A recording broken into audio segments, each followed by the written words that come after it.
오늘 본문에는 매우 귀한 한 부류의 사람들이 등장하고 있습니다. 바로 사독의 자손 제사장들입니다. 15절을 보면은 하나님께서 이렇게 말씀하시죠. 이스라엘 족속이 그릇 행하여 나를 떠날 때 사독의 자손 레위 사람 제사장들은 내 성소의 직분을 지켰은즉 그랬어요. 이 말씀이 참 이렇게 마음에 와닿죠. 이스라엘 전체가 흔들렸습니다. 사람들이 하나님에게서 멀어지고 우상을 따라갔습니다.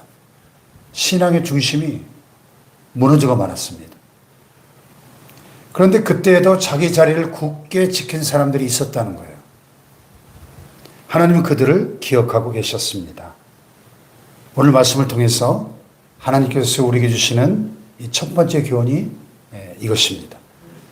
사람들이 하나님을 배반하고 떠날 때에도 자리를 지키는 사람이 귀하다 하는 거죠. 사독 자손이 귀한 것은 남들보다 능력이 뛰어났기 때문이 아닙니다. 남들이 다 하나님을 떠날 때에도 그들은 하나님 앞에서 자기 자리를 지켰습니다.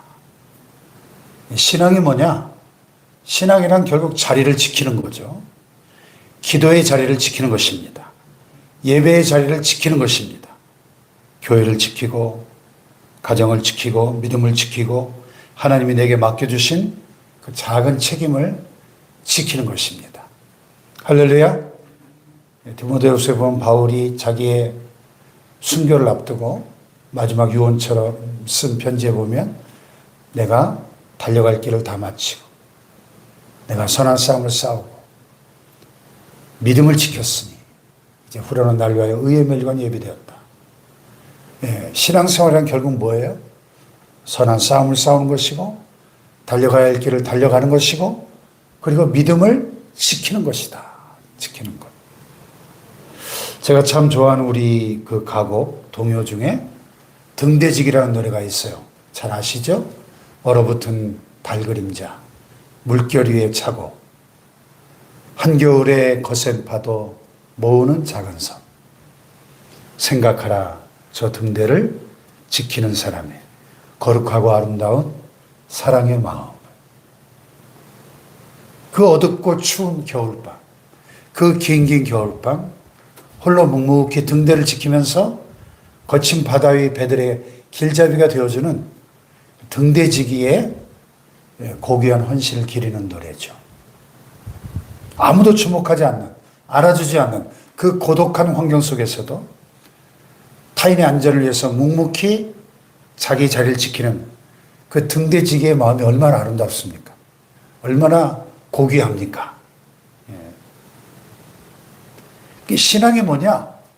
내게 맡겨진 그 자리를 이 등대지기처럼 묵묵히 지키는 거죠.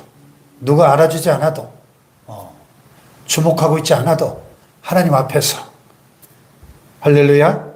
우리가 평생 신앙생활에서 잘 알지 않습니까? 신앙생활에 뭐 늘 좋은 날만 있던가요? 마음이 뜨거울 때도 있지만 식을 때도 있고 기도하면 금방 응답되는 것처럼 느껴질 때도 있지만 아무리 기도해도 하나님이 침묵하시는 것 같고 하늘이 굳게 닫혀있는 것 같은 답답함을 느낄 때도 있습니다. 또 몸이 건강할 때는 교회에 나오는 게 별로 어렵지 않지만 나이 들수록 몸이 따라주지 않을 수도 있고 심지어는 사랑하는 사람을 잃기도 하고 또 자녀 문제로 마음이 무너지기도 하고 또 기대했던 일들이 내 뜻대로 되지 않을 수도 있습니다. 그때 중요한 게 뭐예요? 그래도 하나님을 떠나지 않는 것입니다. 그래도 내게 맡기신 자리를 지키는 거죠. 할렐루야. 주님 제가 다 이해할 수는 없지만 그래도 이 자리를 지키겠습니다. 마음이 너무 힘들지만 그래도 예배하겠습니다. 응답이 늦어지지만 그래도 기도하겠습니다.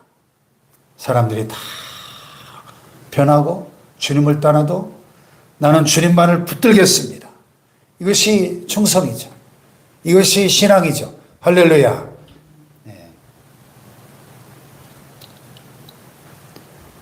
이 사독자손들에게도 결코 쉬운 시대가 아니었을 것입니다. 모두가 다 하나님을 잘 믿을 때 함께 잘 믿은 게 아니고, 모든 사람이 다 하나님을 떠나고 하나님께서 멀어질 때 그들은 자기 자리를 지켰다는 거죠. 그래서 하나님께서 말씀하십니다. 그들은 내게 가까이 나올 것이다. 얼마나 놀라운 말씀이에요? 충성의 가장 큰 상급이 뭐냐? 하나님께 더 가까이 가는 것입니다. 하나님께 가까이 함이 내게 복이라. 할렐루야. 여러분, 이제 인생의 후반부를 걸어가면서 우리가 하나님께 뭘 보여드릴 수 있을까요? 뭐 대단한 업적보다도 하나님께서 정말 우리에게서 듣고 싶어 하시는 말씀은, 하나님이 기뻐하시는 말은 이것일 겁니다. 주님, 제가 아직 여기 있습니다. 주님, 제가 여기 있사오니 나를 보내소서, 나를 써주소서. 할렐루야. 네. 근데 오늘 본문에 보니까 하나님이 사독자손을 가까이 부르시면서 동시에 아주 구체적인 규례들을 주십니다. 옷을 어떻게 입어야 되는지, 또 머리를 어떻게 관리해야 되는지, 또 술을 마시는 문제, 결혼 문제, 정결에 관한 규례까지 아주 자세하게 말씀하셔요. 왜 이렇게까지 세세하게 말씀하셨을까? 하나님께 가까이 나아갈수록 거룩한 경계가 필요하기 때문입니다. 거룩한 경계가. 여기 23절에 보면은 제사장의 중요한 사명을 말씀하십니다. 제사장의 사명. 23절 시작. 내 백성에게 거룩한 것과 속된 것의 구별을 가르치며 부정한 것과 정한 것을 분별하게 할 것이며 그랬어요. 제사장의 사명이 뭐냐? 백성들에게 무엇이 거룩한 것인지 속된 것인지 구별할 수 있도록 가르치고, 무엇이 부정한 것이고 정한 것인지 분별할 수 있도록 가르치는 것이 제사장의 사명이다. 뭐 오늘 이 시대에는 뭐 구별한다 그러면 좀 불편하게 생각하는 분들이 있을 수 있습니다. 뭐 다 비슷한 거 아닌가? 뭐 굳이 그렇게까지 나눠야 하나? 세상 사람들하고 똑같이 살면서도 마음만 하나님을 믿으면 되는 거 아닌가? 예. 그러나 성경의 거룩은 사람을 차별하거나 미워하거나 무시하는 뜻이 아닙니다. 거룩은 하나님을 사랑하기 때문에 경계를 세우는 거예요. 경계를. 결혼한 사람이 내 아내나 남편을 사랑하기 때문에, 배우자를 사랑하기 때문에 남들과의 관계에 경계를 두는 것과 똑같습니다. 그 경계는 사람을 미워해서 만드는 것이 아니고 소중한 사람을 지키기 위해서 만드는 거죠. 신앙에도 그런 거룩한 경계가 필요하다는 거죠. 이것은 과연 하나님이 기뻐하신 것일까? 이 말을 내가 해도 될까? 이 돈을 이렇게 사용해도 되는가? 이 관계가 나를 하나님께 가까이 가게 하는가? 멀어지게 하는가? 이런 질문을 하며 사는 것이 거룩이다. 거룩의 본질은 구별이에요. 구별. 예. 특별히 오늘 본문에 보면 제사장들의 일상생활 전체를 다루고 있죠. 하나님을 섬기는 일과 일상생활이 따로 있지 않다는 거예요. 교회에 와 있을 때만 거룩한 게 아니고 집에서도 거룩해야 한다. 아멘. 네. 돈을 사용할 때도 거룩해야 되고, 가족에게 말할 때도 거룩해야 되고, 아무도 보지 않는 곳에서도 하나님 앞에 거룩하게 구별되게 살아야 한다는 거죠. 아멘. 이 세상이 무엇을 선택하든 시대가 어떻게 변하든 오직 나와 내 집은 여호와를 섬기겠노라. 여호수아가 마지막 고별 설교에서 외쳤던 것처럼 우리 가정만큼은 하나님만을 섬기겠다는 거룩한 결단이 있기를 축복합니다. 그런데 오늘 말씀의 절정은 28절이에요. 28절 하나님께서 제사장들에게 이렇게 말씀하십니다. 28절 시작. 그들에게는 기업이 있으리니 내가 곧 그 기업이라. 너희는 이스라엘 가운데서 그들에게 산업을 주지 말지니 됨이라. 아멘.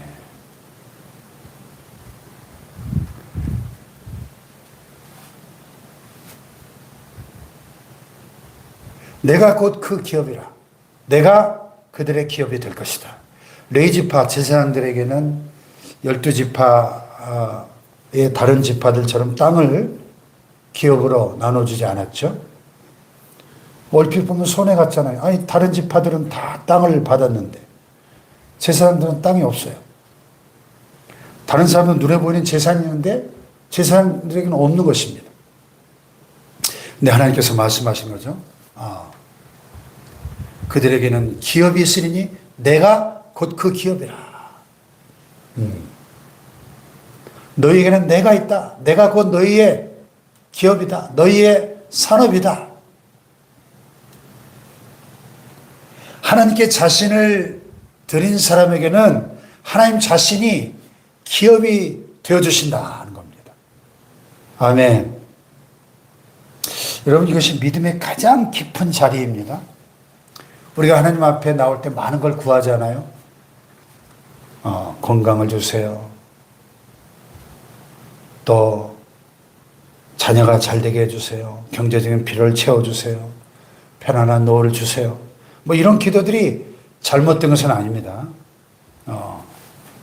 그런데 신앙이 깊어지면서 어느 순간 우리의 기도가 이렇게 달라져야 된다는 거죠. 주님, 이것도 필요하고 저것도 필요하지만 결국 제게 가장 필요한 분은 주님이십니다. 아멘. 시편에서 다윗도 비슷한 고백을 했죠. 하늘 외에서는 주 외에 누가 내게 있으리요. 주님 한 분만으로 충분하다는 거죠. 하나님이 계시면 가진 것이 좀 부족해도 소망이 있습니다. 하나님이 계시면 자녀가 내 뜻대로 되지 않아도 포기하지 않고 기도할 수 있습니다. 하나님이 계시면 은퇴했다고 사명이 끝나는 것도 아닙니다. 아멘. 세상에서 우리의 기업은 하나씩 줄어들 수도 있어요. 건강도 예전 같지 않고 직책도 하나씩 내려놓게 되고 수입도 줄어들 수 있습니다. 사람들과의 만남도 줄어듭니다. 그러나 한 가지는 줄어들지 않죠. 하나님은 늙지 않으십니다. 하나님께는 은퇴가 없어요.